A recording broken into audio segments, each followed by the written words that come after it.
শেখ আহমদুল্লাহ হাফেজাহুল্লাহ, তার এই অবাক করা বক্তব্যটি আগে শুনবো, তারপরে কথা বলবো ইনশাআল্লাহ। ওনার সাথে আমার চুক্তি হয়েছে হানিফ সাহেবের কাছে, আমি খাবো না, কোনো হাদিয়াও নেব না। আলহামদুলিল্লাহ আমি এখানে খানাও খাই নাই, হাদিয়াও নেব না ইনশাআল্লাহ। এই চুক্তি করেই আমি আসছি।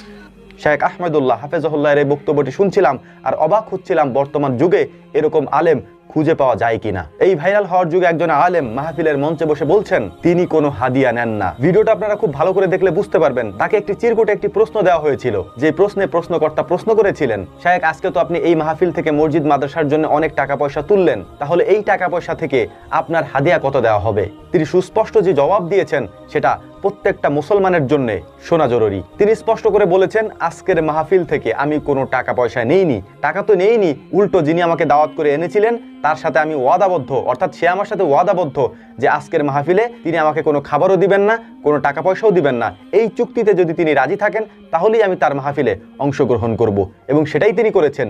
তিনি মাহফিলে এসেছেন, অর্থাৎ শেখ আহমদুল্লাহ হাফেজাহুল্লাহ তিনি মাহফিলে এসেছেন, কোনো খাবার গ্রহণ করেননি, তিনি